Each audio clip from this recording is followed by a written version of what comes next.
The rain hammered against the windows of the Multnomah County Sheriff's Office like an angry fist demanding entry. Detective Sarah Chun sat at her cluttered desk, nursing her third cup of bitter coffee as the clock on the wall ticked past midnight. Outside, Portland streets glistened under the orange glow of street lamps, but inside this cramped evidence room, time had stopped somewhere around 1903. Before her lay a cardboard box marked case #1903-47, its edges softened by more than a century of storage in various basements and archives. Sarah had requested it 3 weeks ago, driven by something she couldn't quite explain. Maybe it was the photograph that had haunted her since she first saw it in the Historical Society's database. A young woman, barely 20, with eyes that seemed to follow you across the years. Margaret Adelaide Thornton, missing since October 15, 1903. Presumed dead. Never found. Sarah carefully lifted the brittle police report, the paper crackling under her latex gloves. The handwriting was elaborate, old-fashioned, filled with formal language that made the tragedy sound almost poetic. Margaret had been a schoolteacher in a small logging town called Timber Falls, about 60 miles east of Portland. She had boarded the evening train to visit her sister in the city but never arrived. Her traveling trunk was found abandoned at Union Station. Her hat, a modest thing adorned with silk flowers, was discovered 2 days later near the Willamette River. The conclusion had been obvious to investigators of that era. She had fallen or been pushed into the swollen autumn waters. But Sarah Chun did not believe in obvious conclusions.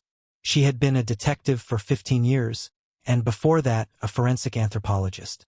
She understood bones, decay, and the stories that bodies told long after voices went silent. What bothered her about Margaret's case was not what was found, but what was missing.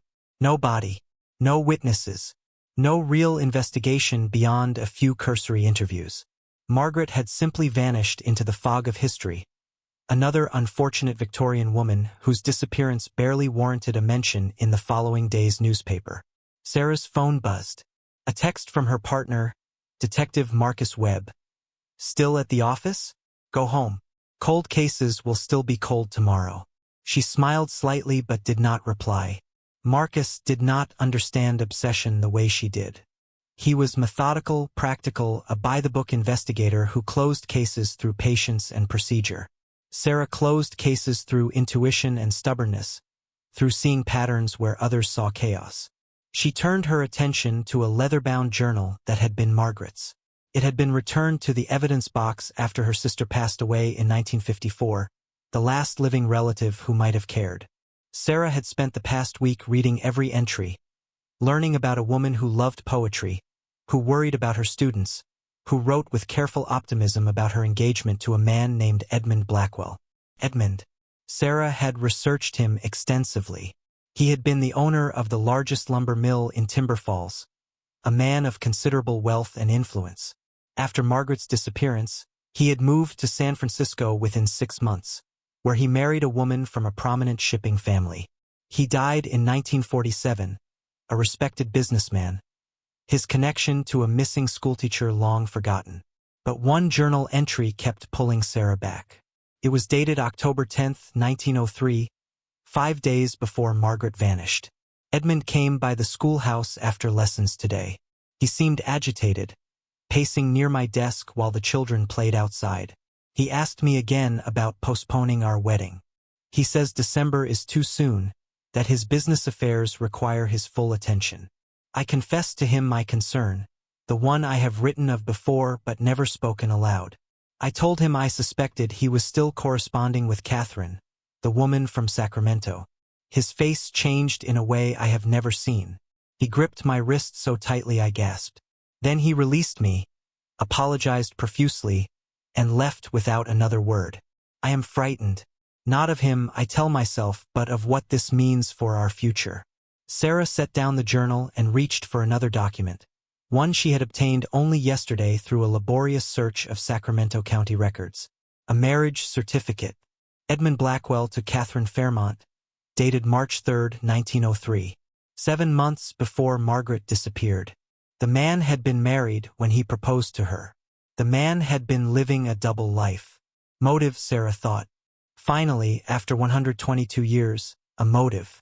She pulled up the genealogy research she had compiled. Edmund and Catherine had 3 children. Their descendants still lived in the Bay Area, some quite prominent in Silicon Valley tech companies. But one name had caught her attention during her search: Thomas Edmund Blackwell, the great-great-grandson, who at age 73, lived not in California but in a craftsman-style house in Laurelhurst, one of Portland's most prestigious neighborhoods. He had moved there in 2019, according to property records. Sarah had driven past the house twice. A beautiful early 20th century home with stained glass windows and a meticulously maintained garden. She had not approached. Not yet. She needed more. The evidence box contained one more item of interest: a tin of personal effects, a cameo brooch, a pair of wire-rimmed spectacles, a silver locket containing a curl of dark hair. Sarah had already sent the hair for DNA analysis, though she held little hope. The sample was degraded, contaminated by decades of improper storage. But she was thorough if nothing else. Her computer pinged. An email from the lab, sent at this ungodly hour by a technician who apparently kept the same strange schedule she did. Sarah's heart began to pound before she even opened it. The subject line read, "Urgent, case hashtag 1903-47 DNA results." She clicked. The hair sample had been too degraded for a full profile, just as she had expected. But the lab had tried something new, a technique involving mitochondrial DNA that could survive much longer than nuclear DNA. And they had found something: partial sequence. Enough to run through the genealogy databases that had revolutionized cold case investigations over the past decade. Sarah read the results 3 times before she could process what she was seeing. The hair had a familial match, not to Margaret's known descendants, to Edmund Blackwell's line. The hair in Margaret's locket belonged to a Blackwell, which made no sense, unless... Sarah's hands trembled as she pulled up the photographs from Margaret's case file again. She zoomed in on the image of the locket, studying it with new eyes. It was expensive, far beyond what a schoolteacher could afford. The engraving on the back, too worn to read in 1903, had been enhanced through modern digital photography. She could make out 2 letters EB. Edmund Blackwell had given her that locket, with his hair inside, a token of his false affection, worn by a woman who had no idea she was the other woman in her own engagement. Sarah stood abruptly, her chair scraping against the linoleum floor. She walked to the window, pressing her forehead against the cool glass. The rain had lessened to a drizzle, and Portland stretched out before her, a city built on top of its own history, where modern towers rose from streets once walked by horses and carriages. Somewhere in this city was the truth about what happened to Margaret Adelaide Thornton, and Sarah was convinced that truth lived in a craftsman house in Laurelhurst, passed down through generations like the silver and the real estate and the secrets that families kept locked in their hearts. She checked her watch. 1:47 a.m. Too late to call Marcus, too early to request a warrant. But not too late to do what she did best: dig deeper. Sarah returned to her computer and began searching for everything she could find about Thomas Edmund Blackwell. His education: Stanford, class of 1973. His career: investment banking, retired in 2015. His family: divorced, 2 adult children living on the East Coast. His hobbies, according to a profile in Portland Monthly from 2021: gardening, historical preservation, and collecting Victorian-era antiques. Victorian-era antiques. Sarah felt a chill run down her spine that had nothing to do with the temperature in the evidence room. She clicked through to the Portland Historical Society's website, searching their donor records. There it was. Thomas Blackwell had donated several pieces to their collection over the years. A writing desk from the 1890s, a set of luggage trunks, a lady's traveling case with brass fittings and a broken lock. The description included a photograph. Sarah enlarged it, her pulse thundering in her ears. The case was made of leather, now cracked with age, with the initials MAT embossed in gold leaf on the lid. Margaret Adelaide Thornton. This was not a coincidence. This was a confession hidden in plain sight, an artifact that had traveled through generations of Blackwells until it landed in a museum where no one thought to question its provenance. Thomas Blackwell had not simply inherited his great-great-grandfather's wealth. He had inherited his secrets, and Sarah was going to make him give them up. Sarah did not sleep that night. By the time dawn broke over the Cascade Mountains, painting the sky in shades of pink and gold, she had assembled a timeline that stretched across 3 centuries and revealed a pattern that made her blood run cold. Thomas Blackwell was not simply a retired banker living quietly in Portland. He was a man obsessed with his family's legacy, a curator of Blackwell history who had spent the better part of 2 decades acquiring anything connected to his great-great-grandfather Edmund. Sarah found auction records, estate sale receipts, private collector transactions. Thomas had purchased Edmund's business correspondence, his personal journals, even the deed to the original lumber mill in Timber Falls, which had burned down in 1947. But what disturbed Sarah most was what she found in the archives of the Oregon Historical Quarterly. In 2018, Thomas had published an article titled Timber Barons and the Building of Oregon, the Edmund Blackwell story. It was a glowing tribute, painting Edmund as a visionary entrepreneur who had helped shape the state's early economy. There was no mention of Margaret Thornton, no mention of a missing schoolteacher or a suspicious disappearance. The article concluded with a passage that Sarah had to read twice to believe. My great-great-grandfather faced challenges that would have broken lesser men. Scandalous rumors, unfounded accusations, the chaos of a rapidly changing world. Yet he persevered, moving forward with dignity and grace, building a legacy that continues to benefit his descendants today. We owe it to his memory to preserve the truth of his character against those who would distort history for sensationalism. Sarah sat back in her chair, her coffee long since gone cold. This was not innocent family pride. This was a man actively working to suppress any narrative that complicated the Blackwell legend. A man who knew something. At 8 o'clock, Marcus arrived at the office carrying 2 breakfast burritos from their favorite food cart. He took one look at Sarah's face and set the food down carefully. You have not been home, he said. It was not a question. I have something, Sarah replied. Something big. She walked him through everything. The DNA results. The locket. The traveling case in the museum. Thomas Blackwell's obsessive collection of his ancestors' belongings. Marcus listened without interrupting, his expression growing more serious with each revelation. When she finished, he was quiet for a long moment. Then he said, "This is circumstantial. All of it. A defense attorney would tear this apart in minutes. We have no body, no crime scene, no direct evidence that Edmund Blackwell harmed Margaret Thornton. And even if we did, he has been dead for 78 years. You cannot arrest a ghost, Sarah." "I am not trying to arrest Edmund," she said quietly. "I am trying to arrest Thomas." Marcus frowned. For what? Inheriting antiques? For obstruction of justice? For evidence tampering? And possibly for covering up a murder? She pulled up a document on her computer, one she had found in the archives just 2 hours earlier. It was a property transfer record from 1947, the year Edmund Blackwell died. Among his assets was a plot of land in Timber Falls, the original site of his lumber mill. The land had been passed to his son, then to his grandson, then to Thomas, who still owned it according to current tax records. I requested historical photographs of the mill from the county library. Sarah continued. Look at this. She displayed an image from 1902. The lumber mill sprawled across several acres, with the main building positioned near a river. Behind it, barely visible in the background, was a small structure labeled on the property survey as equipment storage. Now look at this, Sarah said, pulling up a satellite image from Google Earth. The mill is long gone, but that storage building is still standing. Thomas has maintained it. He even applied for historical landmark status for it in 2020. Why would he do that?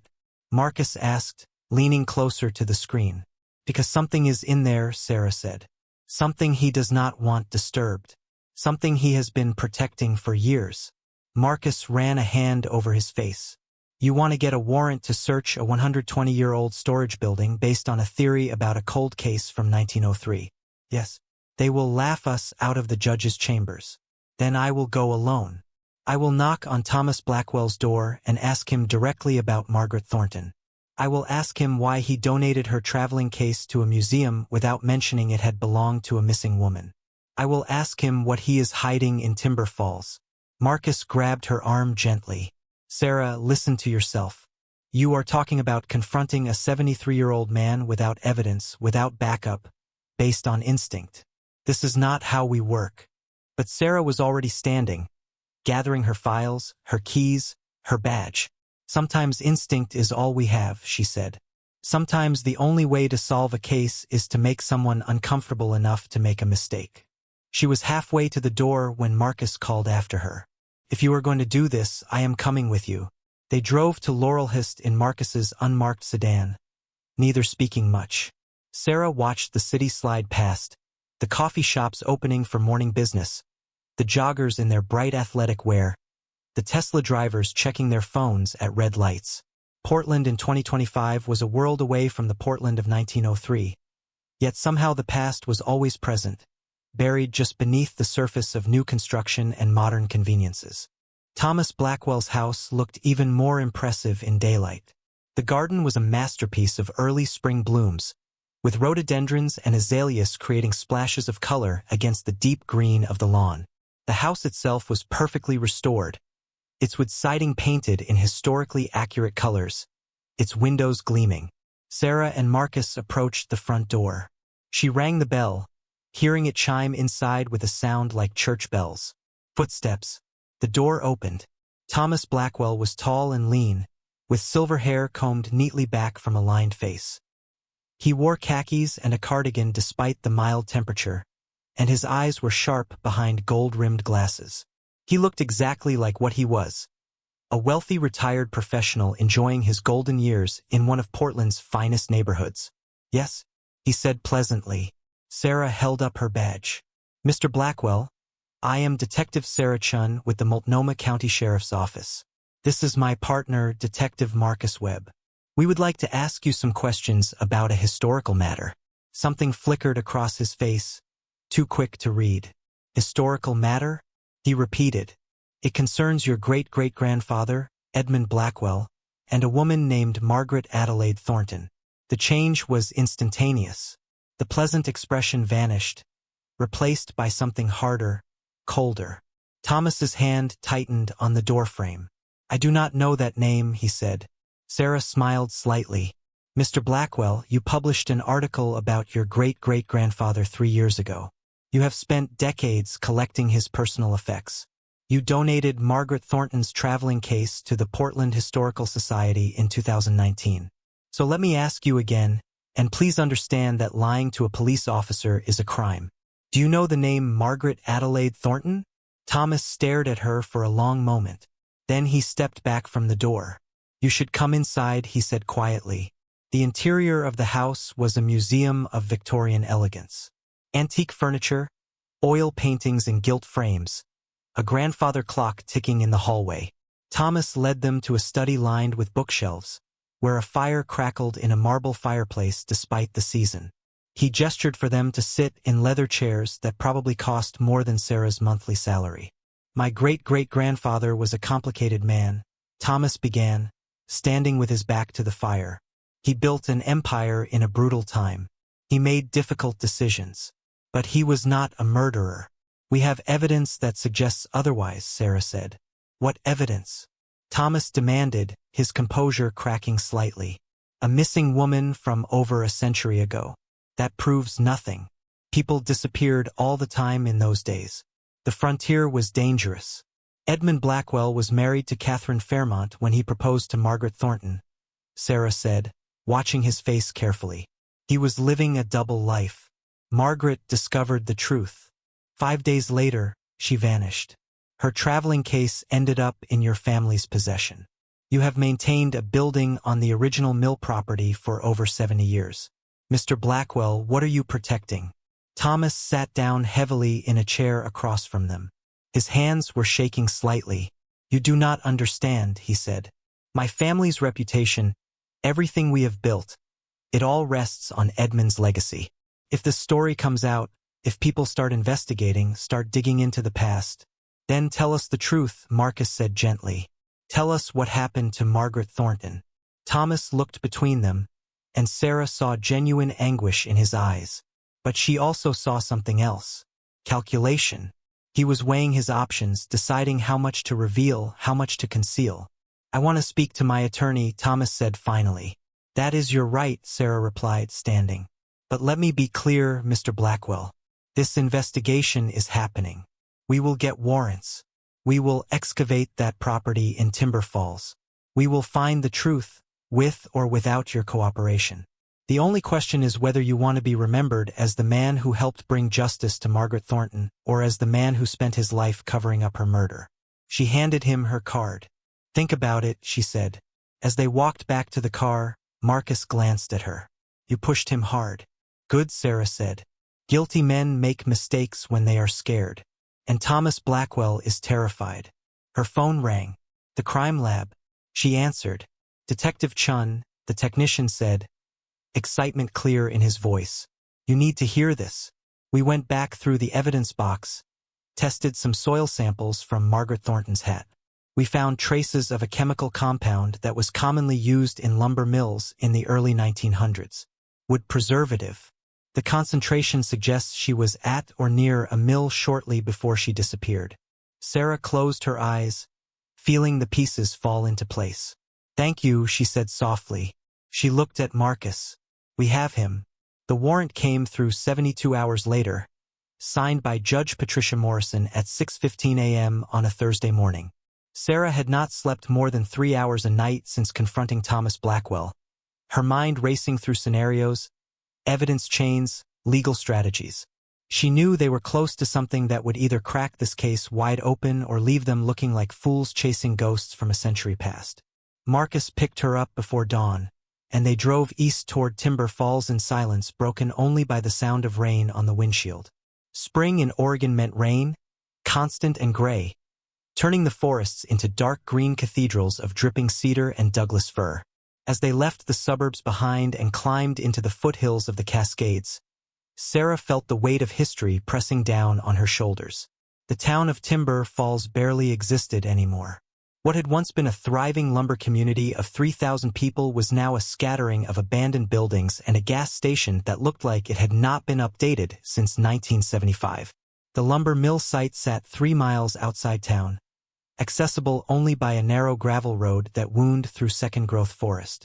A forensic team was already there when they arrived, along with 2 patrol units and AK-9 units specializing in historical remains detection. Sarah had requested the best, knowing they would only get one chance at this. The storage building stood exactly where the historical photographs had shown it, a weathered structure with a rusted metal roof and walls of vertical planks turned silver with age. Thomas Blackwell was there too, sitting in the back of his Mercedes with his attorney, a sharp-eyed woman in an expensive suit who had already filed 3 motions to halt the search. All had been denied.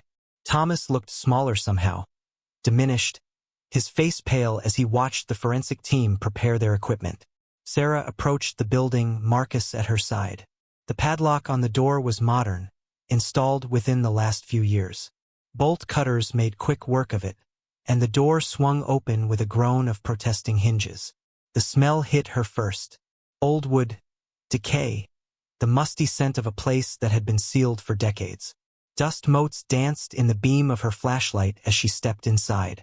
The interior was larger than it appeared from outside. A single open room with exposed beams overhead and a dirt floor below. But it was not empty. Along one wall stood wooden crates marked with faded shipping labels. Against another wall, covered in canvas tarps, were shapes that might have been furniture or equipment. And in the center of the room, undisturbed for what appeared to be over a century, was a rectangular area where the dirt was slightly depressed, as if something had been buried and the earth had settled over time. Sarah felt her heart hammering. The forensic team moved in with their equipment, setting up lights, preparing the ground-penetrating radar. The K-9 handler released her dog, a German shepherd named Luna who had been trained to detect the specific chemical signatures of human remains, even very old ones. Luna went straight to the depressed area and sat, her signal for a positive alert. We have something, the handler called out. The excavation took 6 hours. Sarah watched as the forensic team worked with painstaking care, removing soil centimeter by centimeter, sifting everything, documenting each stage with photographs and measurements. Marcus brought her coffee from a thermos, sandwiches she could not eat. The rain continued to fall, drumming on the metal roof like fingers tapping impatient rhythms. At 2:47 p.m., the lead forensic anthropologist, Dr. James Okafor, called Sarah over. His face was grim. "We have human remains," he said quietly. "Female based on pelvic structure. The preservation is remarkable, probably due to the soil composition and the fact that this building has kept the area relatively dry. We will need to do a complete analysis, but Detective Chun, there is something you need to see." He led her to the edge of the excavation. The skeleton was partially exposed now, lying on its side in what appeared to be a shallow grave. But what caught Sarah's attention was what surrounded the remains. Fabric, disintegrated but still visible, suggested the victim had been buried in clothing. And there, near what would have been the chest, was a piece of jewelry. Cameo brooch, identical to the one in Margaret Thornton's evidence box. Sarah crouched down, her gloved hands steady despite the adrenaline coursing through her veins. "Except this is not identical," she said. "This is a matched set. Women of that era often owned pairs of brooches." Dr. Okafor nodded. "There is more." He pointed to the skull, where a clear fracture was visible on the back. Blunt force trauma, significant enough to have been immediately fatal. This was not an accident. Sarah stood, her legs shaky. After 122 years, Margaret Adelaide Thornton had been found, and the manner of her death was undeniably homicide. She walked outside, needing air despite the rain.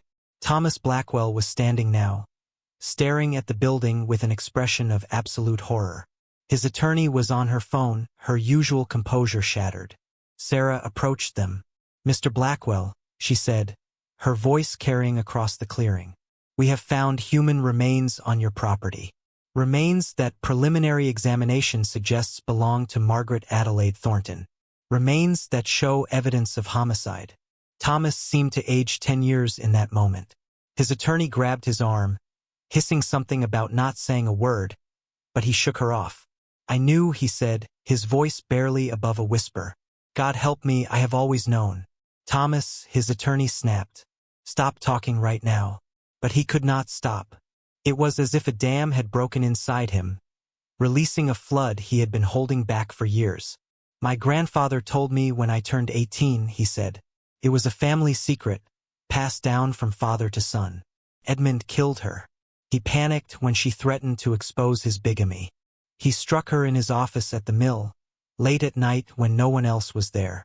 He buried her here, in this building, and no one questioned it because he owned everything. He controlled the sheriff, the mayor, the newspaper. He made Margaret Thornton disappear from history. Why did you not come forward?" Marcus demanded. "Why did you spend your life protecting him?" Thomas looked at him with eyes full of anguish. "Because I was raised to believe that family loyalty was everything. Because I was taught that the Blackwell name was sacred, that our wealth and position gave us responsibilities but also privileges. Because by the time I understood what had really happened, I had built my entire life on the foundation of Edmund's money. My education, my career, my children's futures, all of it paid for by the fortune he made after murdering an innocent woman." He sat down heavily on the wet ground, no longer caring about his expensive clothes or his dignity. "I tried to make it right in small ways," he continued. "I donated to women's shelters. I funded scholarships for teachers. I even tried to bring attention to Margaret's story through historical research, thinking maybe someone would investigate. But I could never bring myself to simply tell the truth. And now here we are." Sarah looked at him, feeling a complicated mixture of anger and pity. "Thomas Edmund Blackwell," she said formally, "you are under arrest for obstruction of justice and accessory after the fact to murder. You cannot charge him with accessory to a murder from 1903. His attorney protested. "The statute of limitations." "We are not charging him for Edmund's crime," Sarah interrupted. "We are charging him for his own. For deliberately concealing evidence of a homicide. For maintaining control of a crime scene for decades. for actively working to suppress investigation into Margaret Thornton's disappearance.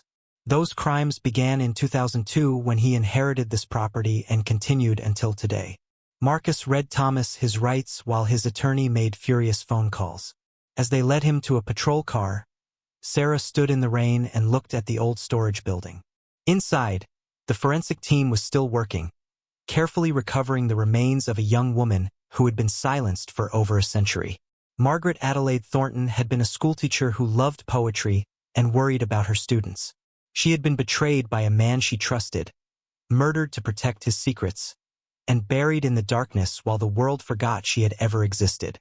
But Sarah had not forgotten, and now, finally, justice was beginning. If you are watching this and feeling the weight of this moment, if you are thinking about all the forgotten victims whose stories need to be told, take a second and subscribe to this channel. Margaret's case is far from over, and the revelations coming next will shake this investigation to its core. The truth has been buried long enough. Stay with us to see how this unfolds. Sarah watched as Thomas Blackwell was driven away, his Mercedes left abandoned in the clearing.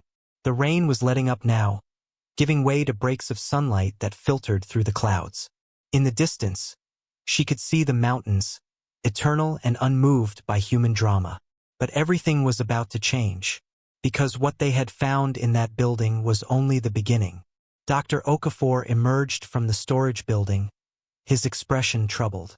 "Detective Chun," he called, "you need to come back inside. We found something else." Sarah hurried back, her pulse quickening. "What is it?" He led her to the far corner of the excavation, where the team had continued digging after recovering Margaret's remains. There, in the soil beneath where she had lain, was another depression. Smaller, shallower. "We ran the GPR over this section," Dr. Okafor said quietly. "There is a second set of remains here, buried deeper, older." Sarah stared at the ground, her mind racing. Edmund Blackwell had not just killed once. He had killed before, and the evidence had been here all along, hidden beneath the body of his most famous victim. "Who was she?" Sarah whispered. "We will not know until we excavate," Dr. Okafor replied. "But detective, if there are 2 victims, there might be more. This building sits on 10 acres of private land. We should scan the entire property."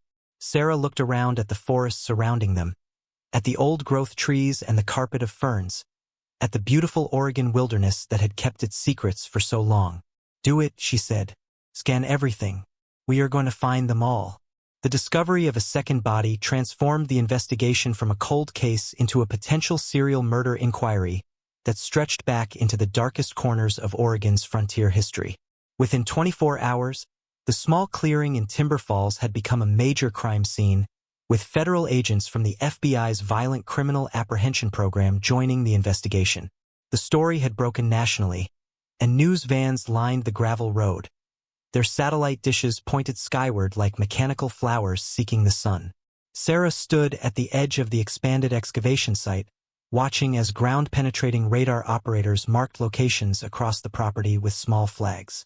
Each flag represented an anomaly, a disturbance in the soil that might be nothing or might be everything.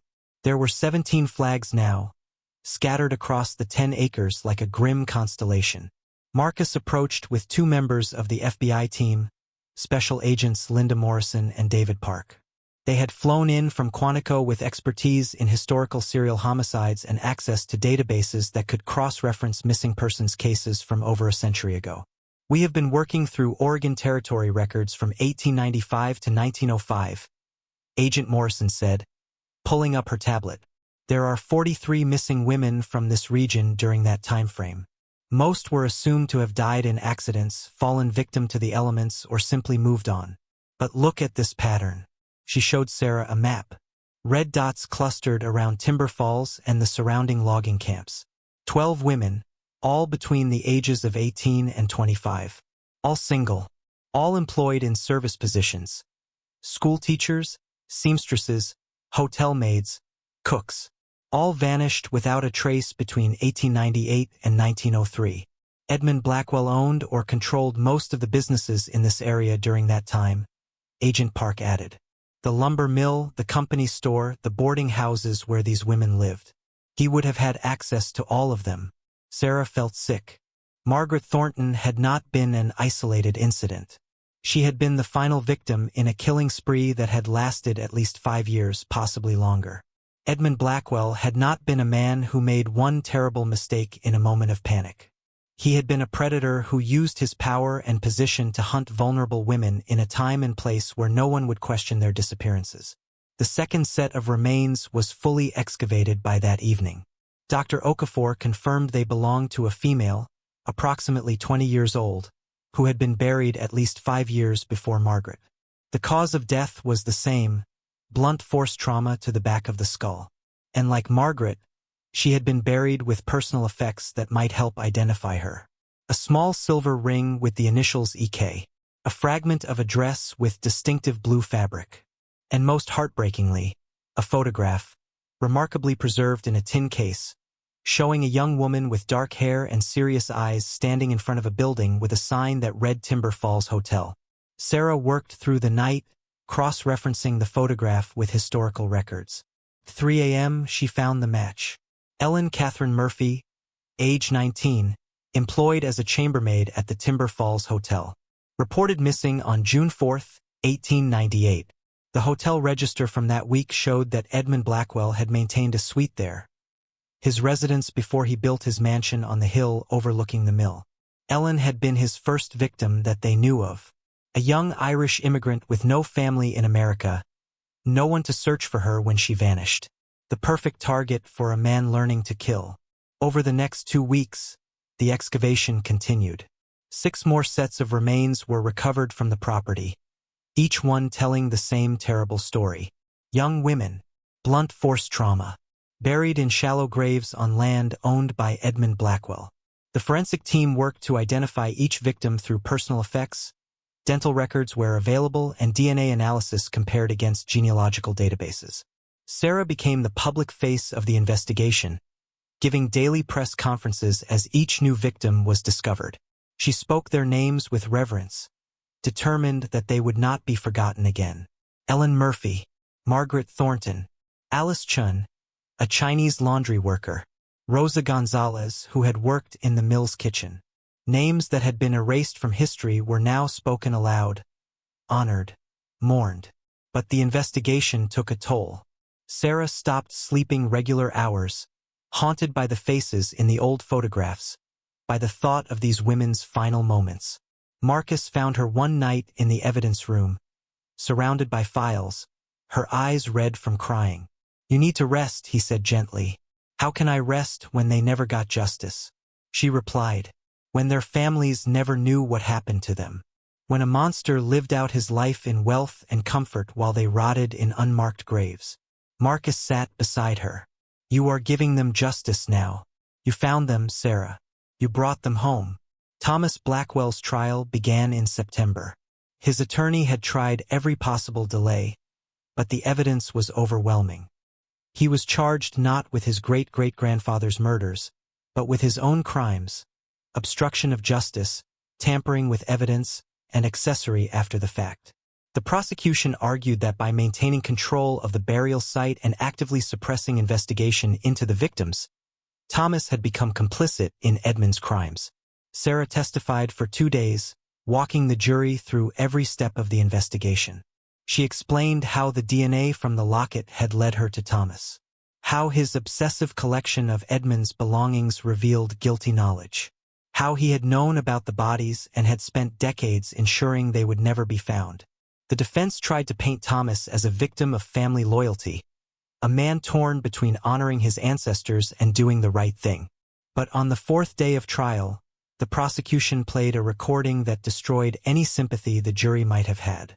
It was a voicemail Thomas had left for his attorney 3 days after Sarah first questioned him, before the remains were discovered. The recording had been obtained through a warrant on the attorney's phone records. In it, Thomas's voice was clear and cold. "She knows too much. That detective, Chun. We need to discredit her, make her look obsessed, unstable. I have already started reaching out to her superiors, suggesting she is wasting department resources on a fantasy. If that does not work, we may need to consider other options." My grandfather always said that problems could be solved if you had enough money and the will to use it. The courtroom had gone silent. Sarah, sitting in the gallery, felt vindicated and disturbed in equal measure. Thomas had not just covered up murders. He had been prepared to destroy her career, possibly even harm her, to keep his family's secrets buried. The jury deliberated for 6 hours. When they returned, the verdict was unanimous on all counts. Guilty. Thomas Blackwell was sentenced to 15 years in federal prison.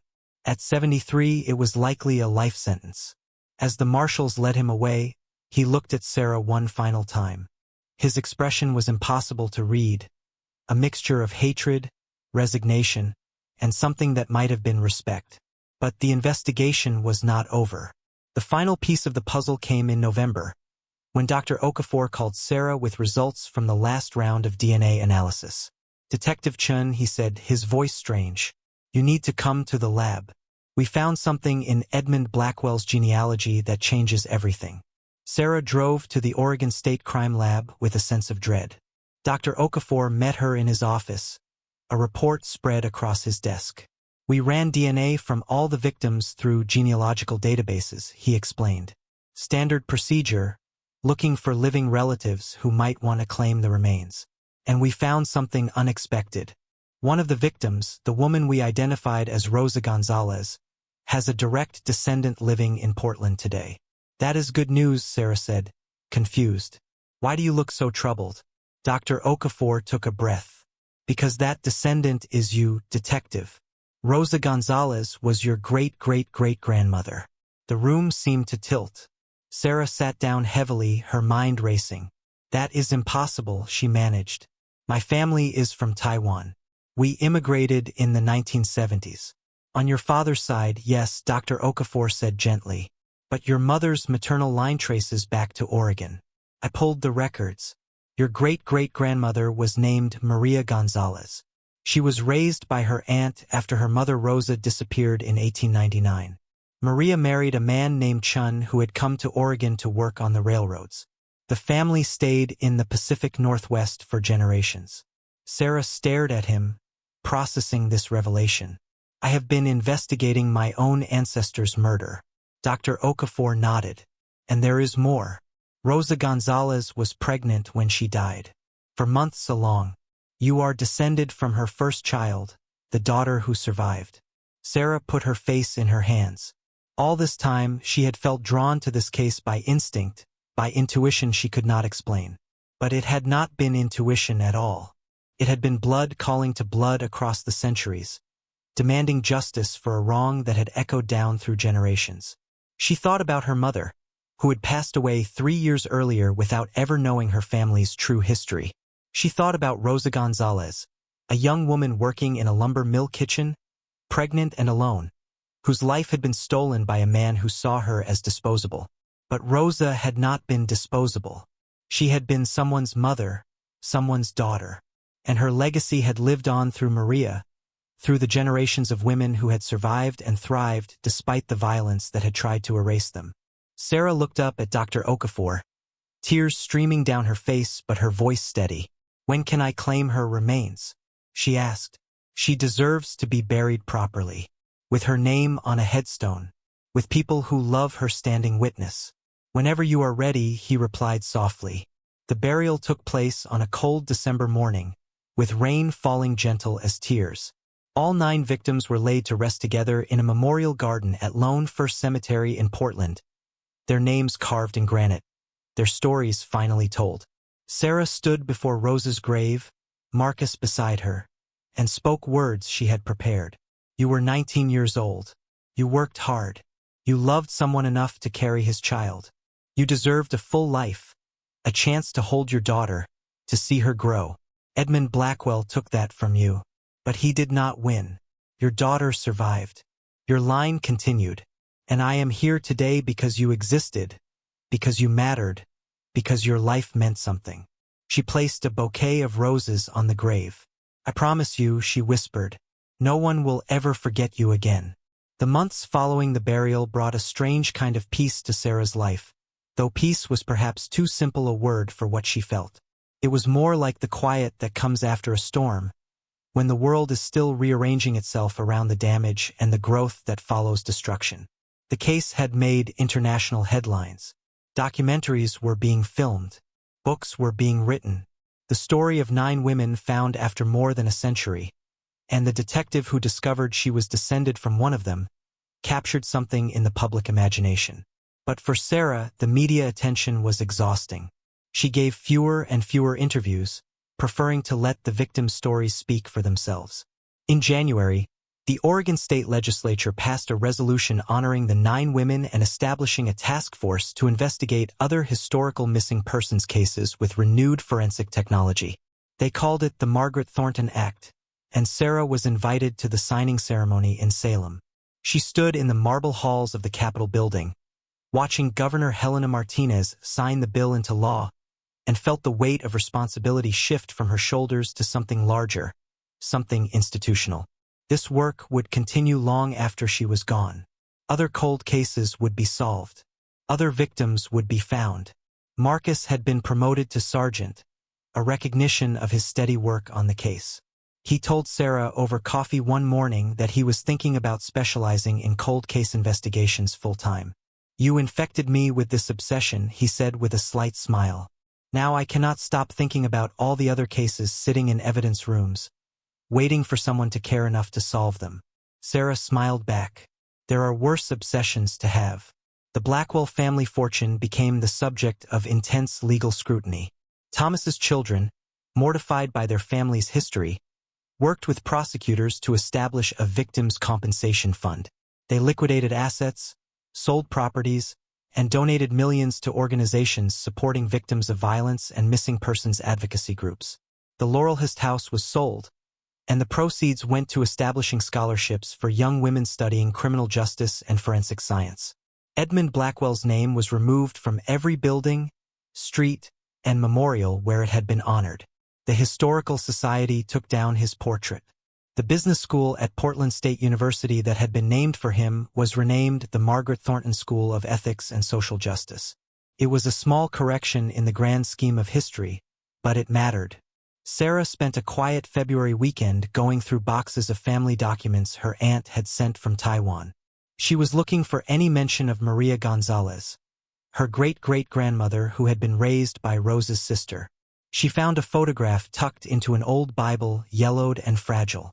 It showed a young woman with dark eyes and strong features, holding a baby.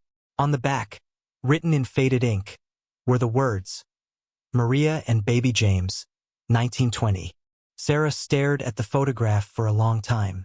This was Rose's daughter, the child who had survived.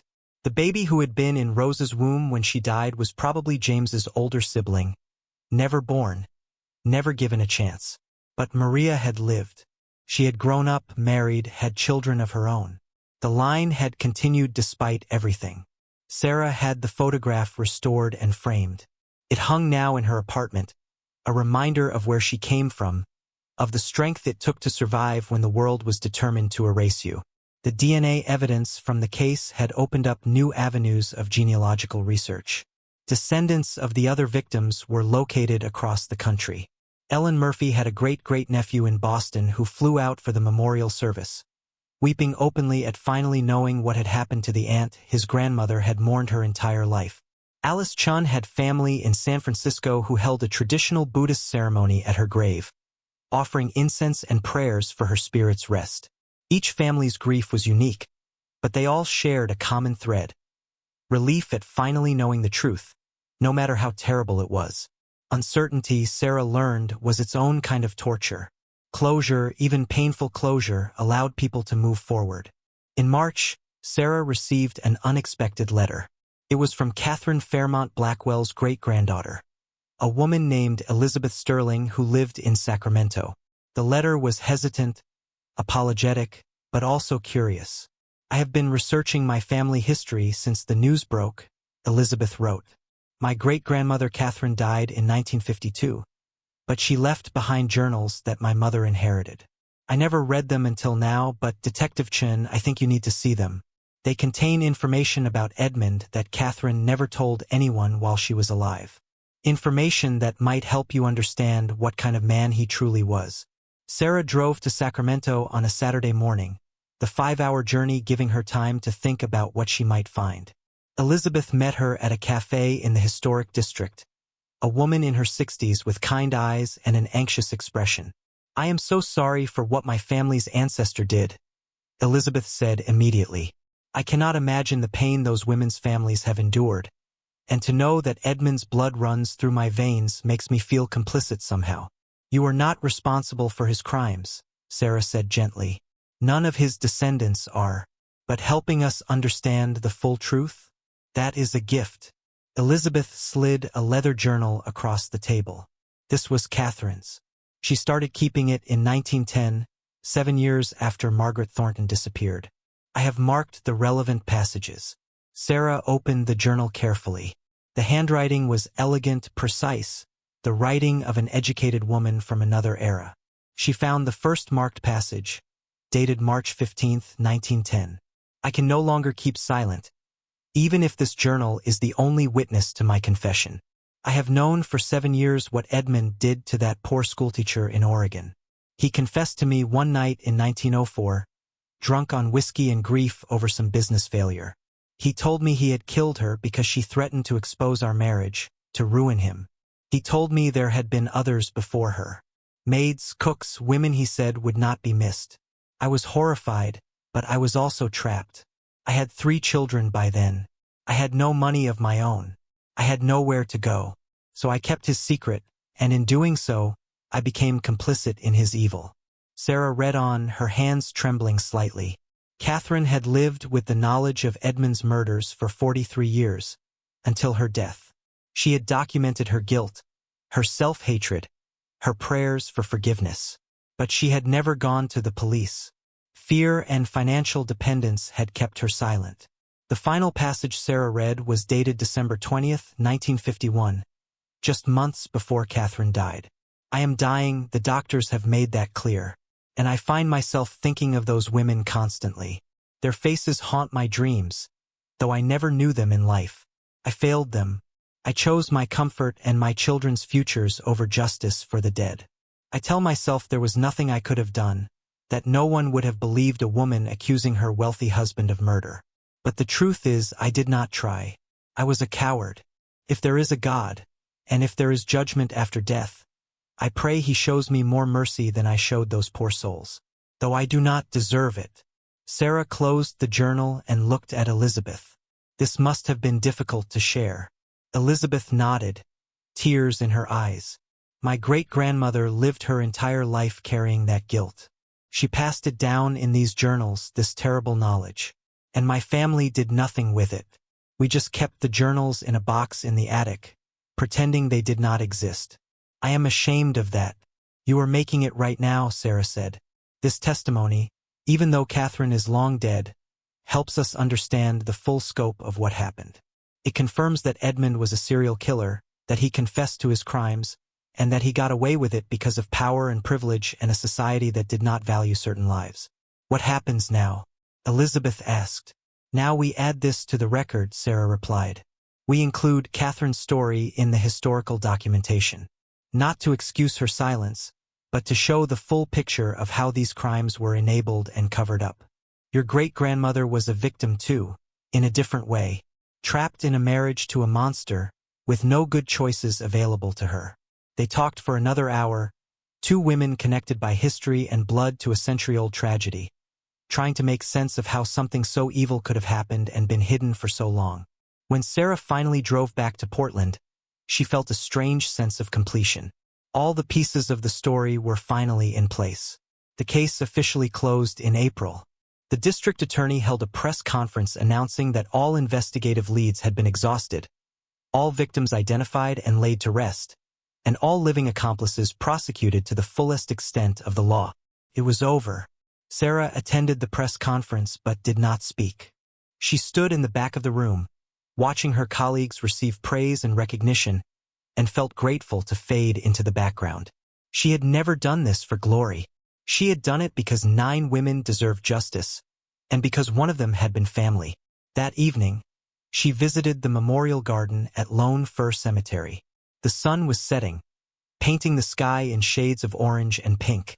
The 9 headstones stood in a semicircle, each carved with a name, dates, and a simple inscription. She was loved. She is remembered. Sarah knelt before Rose's grave and placed fresh flowers there. I solved it, she said quietly. We got them all. Edmund, Thomas, everyone who helped hide the truth. You can rest now. The wind rustled through the trees, and for just a moment, Sarah felt a presence, something peaceful and grateful. Maybe it was imagination. Maybe it was wishful thinking. Or maybe it was the souls of 9 women finally free from the darkness that had held them for over a century. Either way, Sarah felt lighter as she walked back to her car. The weight she had been carrying since that first night in the evidence room, staring at Margaret Thornton's photograph, had lifted. She had kept her promise. No one would forget these women ever again. Justice, Sarah had learned, was not just about punishment. It was about remembrance. It was about saying their names and telling their stories and refusing to let them disappear into the silence that had claimed them once before. And in that, at least, she had succeeded. 3 years later, Sarah stood in front of a lecture hall at the FBI Academy in Quantico, Virginia, looking out at 50 faces eager to learn from her experience. She had been invited to teach a seminar on cold case investigation and the use of emerging forensic technology to solve historical crimes. It was a long way from that rainy night in the evidence room when she had first opened the box labeled case #1903-47. The Margaret Thornton case had become a textbook example in law enforcement circles, studied not just for its investigative techniques, but for what it revealed about systemic failures in pursuing justice for marginalized victims. Sarah had given this lecture a dozen times now, but it never got easier to talk about Rosa Gonzalez, to explain to a room full of strangers that one of the victims had been her own ancestor. When we investigate cold cases, she told the class, we are not just solving puzzles. We are restoring dignity to people who were denied it in life and in death. Every victim matters. Every case deserves our best effort, no matter how old, no matter how unlikely a resolution might seem. After the lecture, a young agent approached her, a woman with bright eyes and a nervous energy that reminded Sarah of herself at that age. Agent Chun, she said, I just wanted to thank you. I joined the FBI because of your case. I want to do what you did, to be the voice for people who cannot speak for themselves anymore. Sarah smiled and handed her a business card. Call me if you ever need advice. And remember, the work is hard and sometimes heartbreaking, but it matters. It always matters. The impact of the Thornton case had rippled far beyond law enforcement. The Margaret Thornton Act had led to the reopening of over 200 cold cases across Oregon and neighboring states. 15 had been solved so far, with remains identified and families notified. Each resolution brought its own measure of peace, its own small victory against the forces of forgetting. The memorial garden at Lone Fir Cemetery had become a place of pilgrimage. People came from across the country to pay their respects, to leave flowers, to stand in silence before the 9 headstones. A nonprofit organization called the Thornton Foundation had been established with money from the Blackwell Restitution Fund, dedicated to supporting DNA testing for unidentified remains and providing resources to families of missing persons. Sarah served on the foundation's board, along with Marcus, who had become one of the nation's leading experts in historical homicide investigation. Together, they had consulted on cases from Alaska to Florida, helping other detectives navigate the complex intersection of old evidence and new technology. But for all the professional success and recognition, what Sarah treasured most were the quiet moments of connection with the families she had helped. She kept in touch with Ellen Murphy's great-great-nephew, who sent her a Christmas card every year. She had dinner occasionally with Elizabeth Sterling, Catherine Blackwell's descendant, who had become a passionate advocate for domestic violence victims. They had formed an unlikely friendship, 2 women working to ensure that the mistakes and silences of the past would not be repeated. On a warm Saturday in June, Sarah drove out to Timber Falls. The town had changed very little in 3 years, still more ghost than living community. But the old lumber mill site had been transformed. The storage building where the bodies had been found had been demolished, and in its place stood a beautiful memorial park with walking trails, native plants, and a central monument bearing the names of all 9 victims. The dedication ceremony had taken place 2 years earlier, with hundreds of people in attendance. But Sarah preferred to visit alone, on quiet days when she could sit on one of the benches and simply think about everything that had happened, everything that had changed. She was not alone today, though. An elderly man sat on a bench near the monument, his white hair bright in the afternoon sun. As Sarah approached, he looked up, and she recognized him immediately from photographs. It was Robert Blackwell, Thomas's son, who had flown in from Boston where he worked as a public defender. "Detective Chun," he said, standing. "I hoped I might see you here." They shook hands, and Sarah sat beside him. "How is your father?" she asked. "He is dying," Robert said quietly. "Lung cancer. The doctors give him maybe 3 months. He asked me to find you to give you something before he goes." He pulled an envelope from his jacket pocket. Sarah opened it carefully. Inside was a handwritten letter on prison stationery, dated 1 week earlier. "Detective Chun," it read in Thomas's shaky handwriting.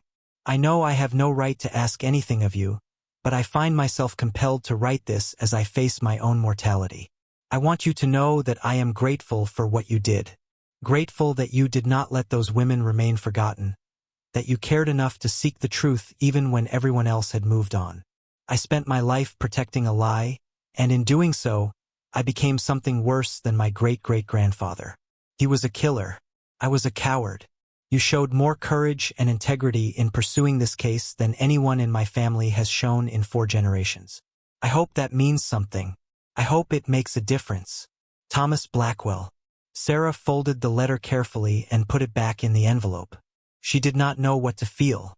Anger that it had taken him dying to acknowledge the truth?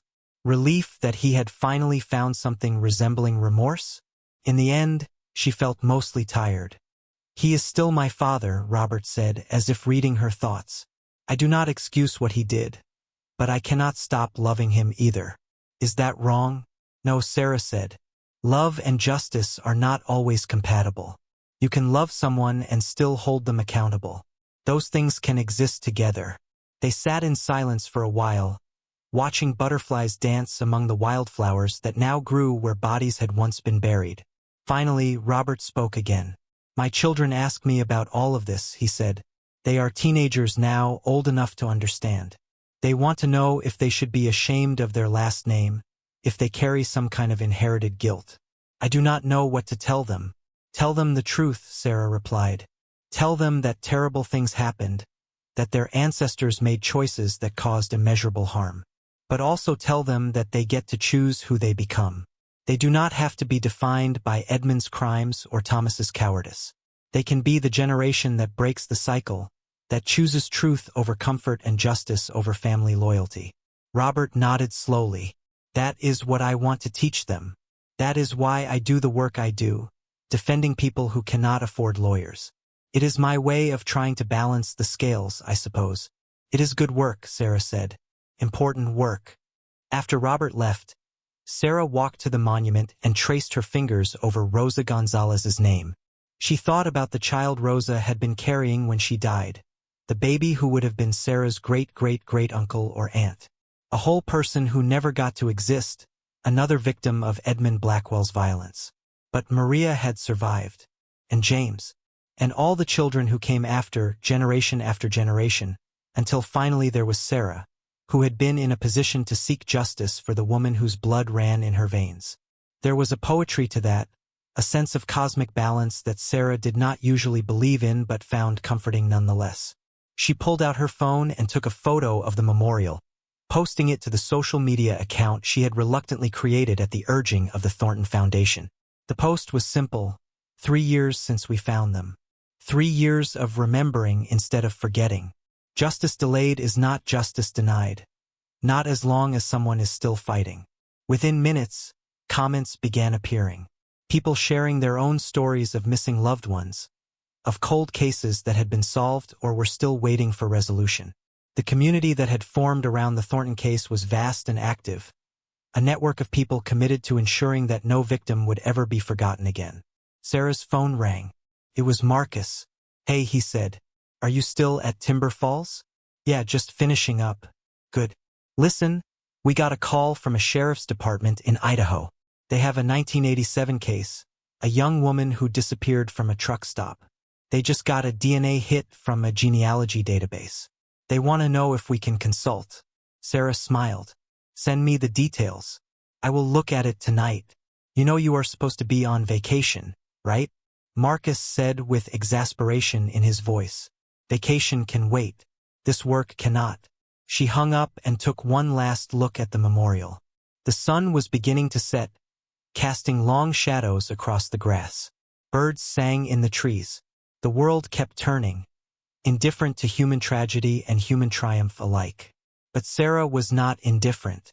She would never be indifferent again. As she walked back to her car, she thought about all the cases still waiting to be solved, all the voices still crying out for justice across the decades and centuries. The work would never be finished. There would always be another box in an evidence room, another photograph of someone who deserved to be remembered. And as long as there were people like Sarah, like Marcus, like the young agent who had approached her after the lecture, there would be hope. Hope that the forgotten would be found. Hope that the silenced would speak again through the dedication of those who refused to let their stories end in darkness. Sarah drove back toward Portland, the mountains rising dark against the evening sky. She thought about Rosa and Margaret and Ellen and Alice and all the others. She thought about the victims still waiting to be found, still buried in unmarked places, still hoping that someone would care enough to search. I hear you, she whispered to the gathering darkness. I am listening, and I will not stop until I find you all.